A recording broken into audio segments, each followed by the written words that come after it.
नमस्कार. मी समृद्धी चांदोरकर देशपांडे तुमचे सर्वांचे माझ्या समृद्ध थॉट्स या चॅनलमध्ये सहर्ष स्वागत करते. आजचा आपला विषय आहे अपेक्षांचा विसर. तर अपेक्षा आणि मानसिकता ह्यामध्ये काय संबंध आहे हे आज आपण पाहणार आहोत. महाभारतामध्ये ज्यावेळी भगवान श्रीकृष्ण अर्जुनास गीता सांगत होते, तर त्यामध्ये एक श्लोक आहे, नमाम कर्माणि लिंपन्ति न मे कर्मफले स्पृहा इति मायोभिजानाति कर्मभिर्न सबध्यते. ह्याचाच अर्थ काय? श्रीकृष्ण अर्जुनास सांगत होते, हे पार्थ, या सर्व सृष्टीचा मी रचयिता आहे, म्हणजे सर्व सृष्टीचा मी कर्ता आहे. पण कर्ता असूनही त्या कर्माच्या फळामध्ये मला अजिबात रुची नाही आहे किंवा मला त्या कर्मामध्ये स्पृहा नाही आहे, कर्मफळामध्ये स्पृहा नाही आहे, म्हणजेच इच्छा नाही आहे किंवा अपेक्षा नाही आहे. आणि त्यामुळेच मी कर्ता असूनही अकर्ता आहे. याचाच अर्थ जेव्हा एखादे निष्काम कर्म केले जाते त्यावेळी ते कर्म दूषित करीत नाही. आता निष्काम कर्म किंवा अकर्म म्हणजेच काय? तर जेव्हा एखादे कर्म आपण करतो त्यामध्ये निहित स्वार्थ दडलेला नसतो. म्हणजेच काय? कर्मफळाची अपेक्षा जिथे दडलेली नसते, कर्मफळाची आशा जिथे नसते, त्या कर्माला अकर्म असे म्हणले जाते. आणि जे कर्म करताना आपला निहित स्वार्थ असतो त्या कर्माला विकर्म असे म्हटले जाते. म्हणजेच इन शॉर्ट भगवान श्रीकृष्णांना हेच सांगायचे होते की हे पार्थ, तुम कर्म करो, कर्म फल की चिंता मत करो. पण आपल्याकडे नेमकं उलटच होतं. कर्मफळाची चिंता पहिला भासते. कर्मफळ काय मिळेल या अपेक्षेने, या आकांक्षेने आपण कर्म करायचं की नाही हे ठरवतो. आणि हे माझ्यासकट अगदी मला वाटतं सगळ्यांना पटेल. जवळजवळ 100पैकी 90 लोकांना पटेल की आपण कर्म करायच्या आधी विचार करत असतो की याचं फळ आपल्याला काय मिळणार आहे. आणि त्यामुळेच कर्मफळावर अवलंबून असतं आपलं कर्म बरेचदा. आता कर्मफळ म्हणजेच काय? तर अपेक्षा. आणि म्हणजेच काय? अपेक्षेचा अर्थ काय? मी एखाद्या व्यक्तीसाठी काहीतरी केले आहे, तर त्या व्यक्तीनेही इन रिटर्न माझ्यासाठी काहीतरी केले पाहिजे, हे म्हणजे अपेक्षा. आणि जेव्हा अपेक्षा पूर्ण होत नाही तेव्हा मनामध्ये निगेटिव्हिटी येते. जेव्हा अपेक्षा ज्याच्याकडून पूर्ण होत नाही त्याच्याबद्दलचा द्वेष मनामध्ये निर्माण होतो. आणि एकंदरीतच काय? तर एकटेपणाची भावना निर्माण व्हायला सुरुवात होते आणि मानसिक स्वास्थ्य हे बिघडते. आता जर एखाद्या दुसऱ्या अर्थाने जर आपण बघितलं, तर एखाद्या माणसाने जर आपली अपेक्षा पूर्ण केली नाही तर आपण दुःखी होतो. एखाद्याने आपली अपेक्षा पूर्ण केली तर आपण सुखी होतो. म्हणजेच काय? सुख किंवा दुःख, म्हणजे आपण सुखी राहायचं की दुःखी राहायचं ह्याची दोरी आपण दुसऱ्याकडे दिलेली असते. म्हणजेच आपणच ती दोरी दुसऱ्याकडे अलगदरित्या, नकळतरित्या देत असतो. दुसऱ्याच्या वागण्यावर बरेचदा आपला मूड अवलंबून असतो. आणि म्हणूनच अपेक्षांचा विसर ही गोष्ट लक्षात घेणे अतिशय गरजेचे आहे. आता कोणतेही काम, म्हणजेच अपेक्षांचा विसर म्हणजेच काय? तर कोणतेही काम हे निस्वार्थ भावनेने केले पाहिजे. आता अगदी छोटीशी गोष्ट जर बघायची झाली तर एखादी बाई असते, तर ती तिच्या शेजारची जी कोण असते तिला तिच्या वाढदिवसाच्या वेळेला एक छानसा तिला आवडणारा पदार्थ करून देते. आणि जेव्हा हिचा वाढदिवस येतो तेव्हा ती बाई तसं काहीच करत नाही आणि ती बाई फक्त हॅपी बर्थडे असं म्हणून जातो. इकडे मनामध्ये वादळ उठतं आणि हिच्या मनामध्ये अपेक्षा असतात.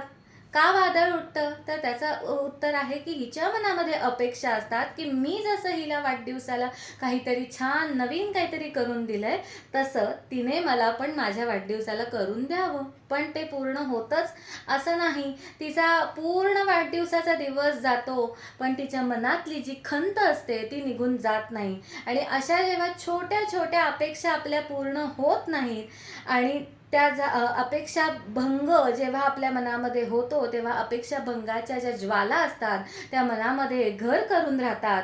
आणि अशा बऱ्याच ज्वाला निर्माण झाल्यानंतर एक दिवशी त्याचा उद्रेक होतो, म्हणजे ज्वालामुखी होतो.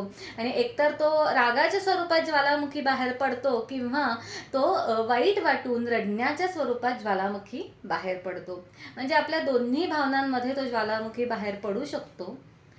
आणि आता अगदी रोजच्या जीवनातलं जर आपल्याला जर उदाहरण बघायचं असलं तर हे आता ही दुनिया ही व्हॉट्सअपची दुनिया आहे.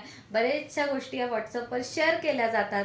साधं हळदी कुंकवाचं आमंत्रण वगैरे जरी असलं तरी हल्ली व्हॉट्सअपवर सर्रास दिलं जातं. इतका व्हॉट्सअपची आपण आता ही दुनिया आहे. तर आपण व्हॉट्सअपवर एक मेसेज टाकतो आणि तो टाकल्यानंतर एक 10 मिनिटांनी परत व्हॉट्सअप बघतो. कोणी लाईक केलंय का, कोणी कमेंट केलंय का, आणि जर कोणी कमेंट किंवा लाईक केलं असेल तर अगदी आपण हुरळून जातो. अरे वा वा, मी काय टाकलंय की मला एवढे छान लाईक्स आलेत, एवढे छान कमेंट्स आलेत. पण ते जर कोणी लाईक किंवा कमेंट नसेल केलं तर लगेच मनामध्ये वाईट वाटायला सुरुवात होते. म्हणजेच काय की माझ्या मूडची दोरी ही दुसऱ्याच्या हातात अगदी सहजरित्या मीच स्वाधीन केलेली आहे. आता दुसरी गोष्ट जर बघायची झाली तर आपण देवासमोर कायमच हात जोडतो. देव आहेच इथे, आपण कायमच त्यांच्यासमोर हात जोडतो आणि प्रत्येक वेळेला आपण काहीतरी मागणं मागत असतो. आता मला जे हवंय ते मी देवाला सांगतीये, म्हणजे मी माझं कर्म करतेय. मला एखादी गोष्ट हवी आहे आणि मी फक्त देवाला सांगतीये की मला असं असं हवंय, तर मी माझं कर्म करतेय. पण जे मागितलंय ते मिळायलाच पाहिजे ही अपेक्षा असते. आता जे आपल्याला हवं आहे त्यासाठी कष्टही आपल्यालाच करायला पाहिजेत. जेव्हा 99% जेव्हा कष्ट केले जातात त्यावेळेला कुठेतरी 1% ही परमेश्वराची साथ मिळत असते. पण हे मनामध्ये कधीही येतच नाही. आणि ही भावना प्रत्येक वेळेला मनामध्ये यायलाच पाहिजे. आता भावना आणि अपेक्षा ह्यामध्ये कशी काय गंमत आहे ती बघूया. आता आपण असे म्हटले जाते की आपण जे कर्म करतो त्याचे फळ आपल्याला मिळतेच. कुठल्या ना कुठल्या रूपाने आपल्याला त्याचे फळ मिळते, असं प्रत्येक वेळेला आपल्याला ऐकलं जातं. आपल्या मान्यता आहे आपल्या इथे.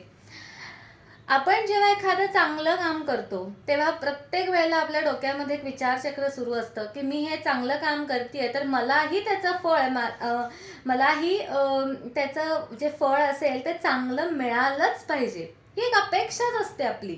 भावना असते का मनामध्ये? नसते. बरेच वेळेला असं होतं की आपण एखादं चांगलं काम करतो आणि आपल्या डोक्यात येतं की अरे मी एवढं चांगलं करतेय, माझंही कुठेतरी चांगलं व्हायला पाहिजे ना. अपेक्षा लगेच 2 मिनिटात आपल्या मनामध्ये अपेक्षा निर्माण होते. भावना होते का? तर भावनेपेक्षाही जास्त ती अपेक्षा निर्माण होते. आणि त्या उलट जेव्हा आपण एखादं वाईट काम करतो, आता आपण मुद्दामून कोणीतरी वाईट काम करतं असं नाही, कळत न कळत आपण एखादं वाईट कृत्य करत असतो. म्हणजेच काय, एखाद्या फोनवर बोलताना एखाद्याला नावं ठेवणं हेही एक वाईट कृत्याबरोबरच आहे, वाईट कर्मच आहे. दुसऱ्याला नावं ठेवणं हे म्हणजे एक साधारण मी एक्झाम्पल दिलं की दुसऱ्याला नावं ठेवणं, पण बरीच गोष्टी आपल्याकडनं कळत न कळत वाईट ह्या होतच असतात, प्रत्येकाकडून होत असतात. आणि तेव्हा आपण काय करतो, तेव्हा आपल्या मनामध्ये भावना असते की मी वाईट करतोय तर माझंही कुठेतरी होऊ शकतं, ही भावना असते. पण अपेक्षा असते का, मी वाईट करतोय तर माझंही कुठेतरी वाईट झालंच पाहिजे, ही अपेक्षा असते का? कधीच नसते. आपल्या मनात भावना असते की अरे मी ह्याच्याबद्दल वाईट बोलतोय पण कधीतरी माझ्याही बद्दल कुठेतरी वाईट हे बोललं जाणारच आहे. किंवा एक एक्झाम्पल म्हणून मी वाईट बोलण्याचं असं घेतलं, पण एकंदरीतच काय की चांगल्या वेळेला आपली अपेक्षाच कायम असते आणि वाईटाच्या वेळेला जराशी भावना असते की कदाचित होऊ शकतं असं. आणि म्हणून आणि म्हणूनच चांगल्या वेळेला कशी काय बरोबर अपेक्षा निर्माण होते आणि वाईटाच्या वेळेला कशी काय भावना निर्माण होते, तर हीच गंमत आहे भावना आणि अपेक्षांची. चांगल्याही वेळेला अपेक्षा निर्माण होणं हे चुकीचंच आहे. मी एखादं चांगलं काम करतेय म्हणजे मी माझं कर्म करतेय, त्याचं फळ मला मिळो ना मिळो, कर्म करणं हे गरजेचं आहे, चांगलं कर्म करणं हे गरजेचं आहे. हे आपल्याला भगवद्गीता शिकवते. आता त्याच्यानंतर आपण असं म्हणतो की चांगल्याच कामाच्या वेळेला आपल्या मनामध्ये अपेक्षा कशी काय निर्माण होते, तर त्याचं उत्तर असतं की आपण प्रत्येक वेळेला जेव्हा अपेक्षा ठेवत असतो, अगदी ती दुसऱ्यांकडून आपण किंवा देवाकडून आपण जेव्हा अपेक्षा ठेवतो त्यावेळेला आपला त्याच्यामध्ये मोह, स्वार्थ, लाभ, सुख या गोष्टी त्याच्यामध्ये आपल्या मनात असतात आणि म्हणून या कारणास्तव आपण अपेक्षा ठेवत असतो. पण तेच आणि तेव्हा ती पूर्ण होत नाही त्यावेळेला क्रोध, द्वेष, हानी होते आपली आणि दुःख या परिणामांना आपल्याला भोगायला लागते. आणि म्हणूनच जर आपल्याला मानसिक स्वास्थ्य हे जर मेंटेन करायचं असेल तर दुसऱ्यांकडून अपेक्षा करण्याऐवजी माणसाने स्वतःकडून अपेक्षा ठेवावी. इन ब्रॅकेट हे माझ्या सकट सगळ्यांना अवलंबून आहे, सगळ्यांना ॲप्लिकेबल आहे. कारण असं होऊ शकतं की दुसऱ्या सांगे ब्रह्मज्ञान स्वतः कोरडे पाषाण असं व्हायला नको, म्हणून मी प्रत्येकाला माझ्या सकट असं म्हणते. कारण प्रत्येक व्यक्ती अशी असते की तिच्या मनामध्ये छोटी ना छोटी दुसऱ्याकडनं प्रत्येक वेळेला अपेक्षा असते आणि बरेच वेळेला अपेक्षा भंग हेच आपल्याला लक्षात येतं की आपल्या अपेक्षेचा भंग झालेला आहे. प्रत्येक वेळेला प्रत्येक माणसाकडून हे होत असते. आता स्वतःकडून अपेक्षा म्हणजे कशी ठेवावी की मी सकाळी लवकर उठून व्यायाम करणार आहे आणि हे जसं आपण रिझॉल्युशन ठरवतो त्याचप्रमाणे आपण स्वतःकडून अपेक्षा केली पाहिजे की मी सकाळी लवकर उठणार आहे. मी जर सकाळी लवकर उठले नाही तर त्याचा दोष मला, पण मी जर सकाळी लवकर उठले आणि मी व्यायाम केला तर जो आनंद मिळत असेल तो स्वतःकडून स्वतःला मिळालेला असेल. म्हणून अपेक्षा ही दरवेळेला स्वतःकडून ठेवावी, म्हणजे जे काही सुख असेल ते दुःख असेल ते स्वतःकडून स्वतःला मिळालेलं असतं. आता दुसऱ्यांकडून अपेक्षा न ठेवणे हे एक स्वावलंबनाचे एक परिमाण आहे, हे लक्षात घ्यावे. अपेक्षांचा विसर म्हणजे दुसऱ्याकडून कोणतीही अपेक्षा न ठेवणे हेच. तर आजपासून आपणही मनामध्ये म्हणूया की हे अपेक्षा न ठेवणे हे बोलणं खूप सोपं आहे, पण हे ॲक्च्युअल मनामध्ये रुजवणं खूप कठीण आहे. कारण अगदी जसं मगाशी म्हणलं, अगदी छोट्या ना छोट्या गोष्टीमधून असं होत असतं की आपण दुसऱ्याकडून अपेक्षाही ठेवत असतो की मी हे केलंय ना, मग ह्यानं माझ्यासाठी करायला पाहिजे होतं यार, म्हणजेच माझी अपेक्षा होती ना.